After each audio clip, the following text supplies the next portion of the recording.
د بېنظیرو د روپو لپاره چې کم نوي کسانو رجسټریشن کړی دی د هغې کسانو دپاره د خوشحالۍ خبر او کومو کسانو چې دوباره اندراج کړی دی نو د هغو لپاره هم په دې کې اهم معلومات دي ځکه چې په هغې کې د ځینې کسانو دپاره د خوشحالۍ خبر ده او د ځینې کسانو دپاره دا خبر چې دا صحیح نه ده ځکه چې په راتلونکي وخت کې به دغه روپۍ چې دي دا به تاسو ته نه میلاویږي نو کوم چې نوي کسان دي هغه بار بار دا تپوس کوي چې موږ ته به دا روپۍ د کل نه میلاویږي په دې کې ځینې کسان چې دي هغه 500 والا دي او د 15,000 والا هغه کسان دي چې د هغو سکور د 32 نه کم دی لکه د دې پروګرام دپاره چې دی اهل دي نو بار بار دا تپوس کوي چې موږ ته خو دا روپۍ میلاو نه شوې نو زه هلته کې جواب هر یو له چې دی بار بار دا نشم ورکولی ځکه د دې نه مخکې موږ تاسو ته ویلي دي چې ځینې 500,000 کسانو ته چې 15,000 روپۍ چې کومو کسانو ته میلاو شي هغو ته په دې قسط کې هم میلاو شي او په تېر شوي قسط کې چې دی هغو ته هم روپۍ میلاو شي تاسو لازم کمنټس کوئ چې موږ ته دا روپۍ چې دي دا میلاو شوې په دې کې ځینې چې دي هغه کسان دي چې هغو 15,000 اخیستې او تر اوسه پورې ته نه دي میلاو شي نو په راتلونکي قسط کې چې دی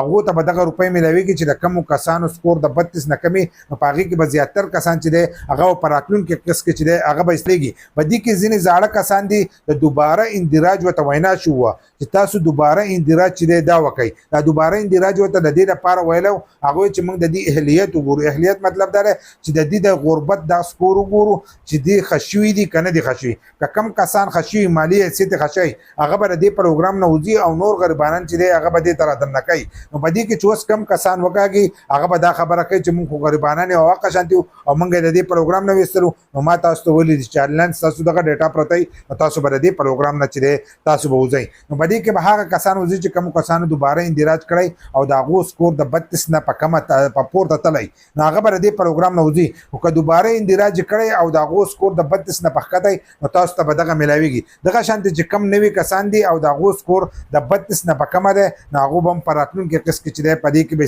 ځکه چې په غټه سطحه باندې به د دې نه زاړه کسان چې دی دا به وکاږي ځکه دا مالي سال و په دې کې دې له روپۍ ایستلې نو کم کسان چې وو هغه د دې جولای پورې چې دی هغه د دې لپاره ایل وو او هغو ته دا روپۍ میلاوېدلی او دا قسط به ورته میلاویږي چې کم شروع دی خو د دې نه وروسته قسط چې دی هغو ته به نه میلاویږي بل لا ټایم وله ورکړی د دوباره اندراج دپاره نو کومو کسانو چې دوباره اندراج نه دی کړی نو هغه کسان چې دی هغه به هم د دې پروګرام نه چې دی وځي به او هغو به دوباره اندراج کوي نو د هغې نه وروسته او بیا د هغو پته لګي چې هغو ته دا روپۍ میلاوي که نه میلاویږي نو کم نوي کسان چې دي د هغو لپاره د خوشحالۍ خبردار چې په راتلونکي قسط کې به تاسو ته میلاویږي خو هر یو نوی نه ګورئ ځکه چې بیا ځینې کسان وایي موږ ته خو میلاو نه شو ته وایي چې نوي ته میلاویږي نو کم نوو ته چې میلاویږي نو لازم کمنټس کوئ چې موږ نوي کسانو په اولنۍ پیړیو راواغېستلې ځکه ځینې کسان د هغه به اوس رجسټریشن وکړي هغه به اوس دا تپوس کوي چې موږ ته خو میلاو نه شو نو 2-3 میاشتې مخکې تا رجسټریشن کړی تا ته نه میلاویږي د کومو کسانو چې کال شوی دی 1.5 کال شوی دی 2 کاله شوي دي هغې کسانو ته چې دی دا روپۍ به میلاویږي دغه شانتې که تاسو دوباره اندراج ونه کړو نو تاسو ته بیا هم دغه شانتې